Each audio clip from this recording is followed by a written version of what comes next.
I know we want to talk about Paul George prime versus Carmelo prime. Yeah, we can talk about that.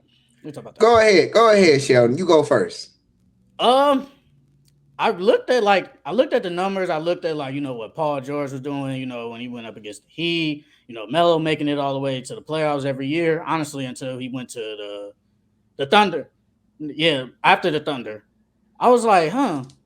If you look at it, Melo's prime might have been a little bit better. But if I'm gonna be biased, I'm gonna go with Paul George only because I saw Paul George's prime more than Melo's. Because I think prime Paul George when he was with Indiana, he was two-way defender. This athletic forward. Like I feel like we can't forget he took David West, Roy Hibbert, Lance Stevenson. He took all them players and was going up against the Heat. And I It was always still say, that was a and, really good. and They I still always Danny say Granger too. they had a great. Danny Granger he was done. He was low key kind of done He after had that. he So had I'm not that gonna. one. He had that one year He with them he though. was he was done though. I love Danny Granger. He's one of my favorite players ever. But he was done low key. Once Paul George emerged as himself, he was done. But I always say if the Heat don't exist, they go to the finals because they go to the finals. Now, do they win? Don't know. But they do. They probably beat Dallas. They don't beat San Antonio. That Heat team. I don't know. They beat Dallas. I don't know. It's up for grabs. Hell no. It's Dallas up. was It's on up for another grabs. level that year. But prime PG 24, he was like that. And then if you want to add that year with OKC, his MVP year, you want to add that to his prime, I'm cool with that because that's his best overall year. That man was averaging. He averaged 2 assists a game. I give him that. He was all defensive player, third in MVP voting. I give him his credit. So, but Melo, the gap is close. I'll tell you that it's real close. If you look at the numbers, it's real close. But I'm gonna just go with Paul George only because I saw him before the injury and after the injury. So, I'm gonna just go with Paul George. I'm gonna go with Paul George. With me, I'm going with Melo, man. I'm going Melo because, man, bro, it ain't even just like watching him play against Kobe and all them good great players. He's an awesome scorer. He's a solid defender, great in the post. But what really got me was how every time I used to play 2K, I used to turn on 2K. Wake up, play 2K. And people always pick the Knicks. I think it's a sweet little win. Man, when I tell you this man Carmelo was like, yeah, like I remember he dropped 40 points on LeBron one time, bro. 40 points on LeBron, bro. This nigga Melo is legendary. He not in the top 10 scoring list for no reason, right? Did I'm he going. bump down? I think he might have bumped down this season though. No, I think I he's still think he. top 10. He's No, still I in think top he's still in 10. the I think team. I he's think still he's still top in the 10. top 10. But only reason I'm picking him right now is because Paul George still has more time than him. Paul George still got more time in the league. He could definitely make a playoff push this upcoming season. Actually, shit, their team looks solid and they got some more decent role players. And Paul George and Kawhi really never played together yet, so we're gonna really see the duo once the season starts, man. So But I'm Paul, definitely but going Melo. but it's really their primes. Paul George's prime was really with Indiana, and I guess you want to say them 2 years with OKC. Paul George is like 33 now, so Yeah, you can basically say he kind of out of his prime. Melo number 9 on the list so far. I think But yeah, low he's still in the key. top 10. Yeah, KD might catch him in the next 2 years. Low KD's key. definitely gonna catch that dude. Yeah, What? he real close because KD at number 13. You see, we ain't compare them two because you know who we picking. Who? Uh, Who? KD and who? We'll say that for another. We'll say that for KD another prime, different. episode. KD prime, different. But I ain't gonna hold you. Like when I think about like Paul George and Melo, I'ma go. Like I think like this, the only biggest separator, like the one that like really pull it in close for me, for Melo and Paul George is like Paul George winning factor. Like Paul George was a true franchise player. Like he was winning multiple years in Indiana. And it was like Melo, I think Melo, like he's a winner too. Like, don't get me wrong, Melo raw as hell scoring. But it's like at the same time, if Melo does the same thing in any other like team that's not like big as the Knicks, his popularity overshadow Paul George? Like if you switch Melo in Indiana, Paul George, what he was doing with the Knicks, it's like because like Yes. the Knicks being that big, that raw as Paul George in New York, I think that popularity to carry his wave. So I do think though, like Melo, because Paul George was doing it on both sides of the course, and that's the thing. Like he wasn't no joke, and that man he's still pretty damn good to this day. Like he pop up on my YouTube recommendations for mixing people and finishing and shooting.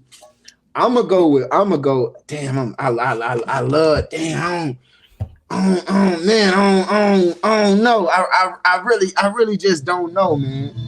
I'm gonna go with Melo. I'm gonna go with Melo. Because you don't say, Mickey said, down the court. Let me kill the music, man. But I'm just saying, it's Melo because Melo had that edge. Like, I believe when the ball go to Melo in, we could win. I believe if we down 10, 4 minutes to go, we could win. You put that ball in Melo in, it's going. You know where that motherfucker going. Paul George, he going, come back other side of the earth, slam that motherfucker. Man, it's close. It's hard, but I'm only going Melo strictly off of because he did it in the Garden. He's strictly because he did it in the Garden. Paul George should also pop up as one of the most game winners hitting the face too. So. He don't. It's like he don't miss, bro. It's like Paul George really when he missing. But when he ain't missing, I ain't gonna lie. No, I'm gonna just roll past this real quick, then go back to what I was saying.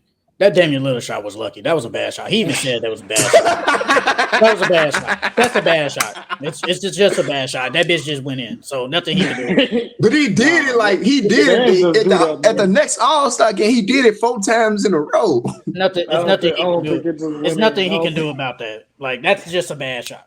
That's like when Steph pulled up at half court and beat OKC. Remember that one game? Wait, what was the other game winner from Paul George? What was the other one? I ain't say one for Paul George. When he was on OKC? When he get buzzer beat. That was the Damian Lillard. You said the most buzzer beaters. Devin Booker. That was in the bubble. I don't care about the bubble. What about Luka? Didn't Luka do it to Devin? I think it was Devin. No, he just did it to the Clippers in general. No. But you can make the case for Melo because, like I said, Melo is a winner. He goes to the Nuggets. Everybody says he should have won it over LeBron, the Rookie of the Year, because he led that team to the playoffs. And Melo really been the guy outside of OKC. He been the guy like all year, and then he made New York relevant again because we always talked about the Knicks trash. They bring in Stoudemire was there, but Stoudemire was getting a little injuries, but he was still decent. You have Tyson Chandler there, and then you bring in Melo with Chauncey Billups. Then they have Jason Kidd. J.R. Smith is there too. Like they had Amon Shumpert was there in his young years. They had a really good team. But sometimes, you can only do so much. I know they had to face the Heat one year. You ain't beating them. I think they should have beaten. They probably should have beaten the Pacers that one year, but they didn't beat them. So Melo in his prime was like I said, he's a winner. He was like that. Like he really was like that. The most memory of Melo I remember is when he did that poster on Paul Millsap. He posterized that man. One of the nastiest dunk I've seen. But it's just, if you want to go with two-way, the ball handling skills, Paul George got on that. But when it comes to just scoring, like y'all want to bring up the mama mentality, a cold-blooded killer, go with Melo. Like I have no problem with that. But I'm probably to go with Paul George only because I saw what Paul George was really doing in his prime. And I think people forget about his days with the Pacers. They only think about his Clippers because the first couple of years with the Clippers kind of started off bad. Him hitting the side of the backboard and the bubble and yada yada yada. Then he kind of redeemed himself when he took that team to the Western Conference Finals against the Suns. If Kawhi was there, they beat the Suns. I don't care what nobody says. If he's there, they beat them. But he wasn't going to beat them by himself with just him and some role players. That wasn't going to happen. Yeah, but I don't think he did lead them. But when he was on the Pacers, he led a David West and a Roy Hibbert team. No, they were good though. They were good, but yeah. he did lead. He did go to Game 7 with the Big Three Heat, and they probably would have gone to the finals if the Heat don't exist. Yeah, I think they would have beat. I ain't gonna hold you. Like, I think if you pick either or Melo or Paul George, I think when people get to saying Paul George, it really make you say like, damn, wait a second. Because I ain't gonna hold you. I do think Paul George was the better franchise player for the organization versus what Melo did for the Knicks versus Paul George. Paul George, Paul George did more. I think if you pull up the list, I don't know him about heart, but I'm pretty sure you pull up the records and you look at the tenures, Melo time with the Knicks, Paul George time with the Pacers. I think Melo wasn't there that long. what is that, 4.5? He was there 4.5 years, right? That's why you got to add his Nuggets years with the Knicks. You got to add, but that's what I'm saying though. Because Melo was still in his prime. But look, I'm saying though, you do the comparison of it. I think Paul George win that franchise player comparison over Melo. I think it's just because it was in New York.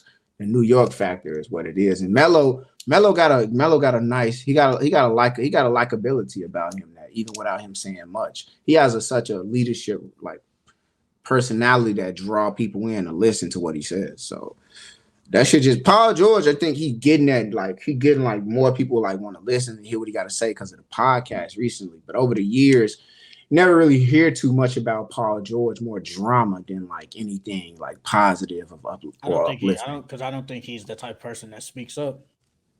I mean, that's probably just not him. He probably like when he was on the Thunder, he wasn't the leader. It was definitely Westbrook. When he was on the Clippers, they probably didn't even have a leader. You're not gonna go to OKC and become a leader over Russell Westbrook. It's not even Russell Westbrook probably still got more pull in OKC than anybody down there right now. So but if I said, I don't have no problem with Melo. Like I said, if you go look,